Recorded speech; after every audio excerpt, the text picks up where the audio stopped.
গাড়ি ফিটনেসের আগে চালকের ফিটনেস করতে হবে।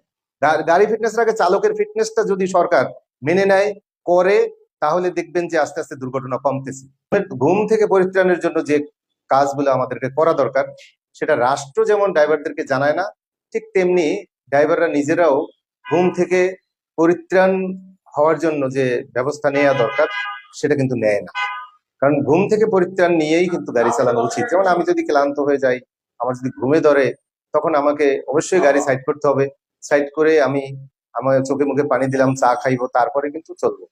তবে আপনার প্রশ্নের উত্তরে বলতে হবে, সরকারের এখন উচিত এই দুর্ঘটনা প্রতিরোধ করার জন্য তড়িৎ গতিতে ভালো একটা পদক্ষেপ নেওয়া। সরকার যেই পদক্ষেপ নিচ্ছে, বিভিন্ন রকমের এই অবকাঠামো উন্নয়ন হয়েছে, রাস্তাঘাট, কালভার্ট, ব্রিজ, দামি দামি গাড়ি, সবই হয়েছে, কিন্তু ড্রাইভারদের কিন্তু কোনো অবস্থাতে মোটিভেশন করা হয় না।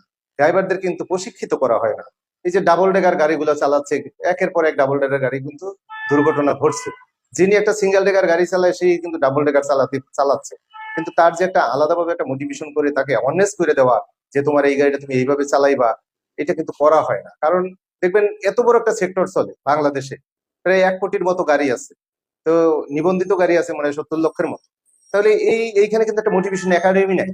তো একটা মোটিভেশন একাডেমি যদি না থাকে, আমরা চালকরা যেভাবেই পারি, যে বিভিন্ন জায়গা থেকে আমরা ওস্তাদের কাছ থেকে শিখে আসি, আর যার কাছ থেকে যেভাবে শিখে আসি, বিভিন্ন সংগঠনের থেকে শিখে আসি, স্কুল থেকে শিখে আসছি, কিন্তু আমি যে কাজটা জানি না, আমি যে কাজটা পারি না, সেই কাজটা জানানো এবং দেখানো দায়িত্ব তো রাষ্ট্রের। রাষ্ট্রের আমরা কাজ করি, আমরা জীবিকা নির্বাহ করছি, আমরা বেকারত্ব দূর করছি এবং এদেশের উন্নয়নে আমরা ভূমিকা রাখছি।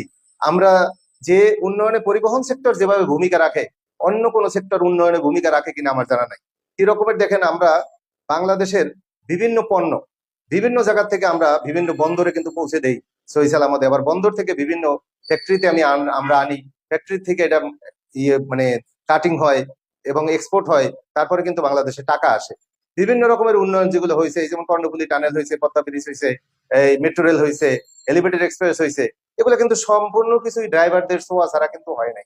ড্রাইভারদের চোখটাই কিন্তু আপনি দেখবেন, পদ্মা ব্রিজ যখন প্রথম নদীর ভিতরে যখন নাকি ভিত্তিপ্রস্তর স্থাপন করেন ওয়ার্ল্ড ব্যাংকের ম্যানেজার সহকারে মাননীয় প্রধানমন্ত্রী, ড্রাইভাররাই কিন্তু আগে গেছে ওখানে, কিন্তু ড্রাইভারদেরকে ওইভাবে মূল্যায়ন করা হয় না, ড্রাইভারদেরকে মর্যাদা দেওয়া হয় না।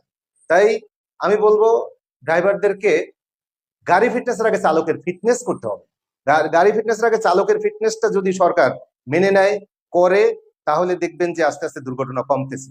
গাড়ি ফিটনেসের আগে চালকের ফিটনেসটা হচ্ছে আপনি একটা, এই যেমন এখন যে বিআরটি যেটা করছে,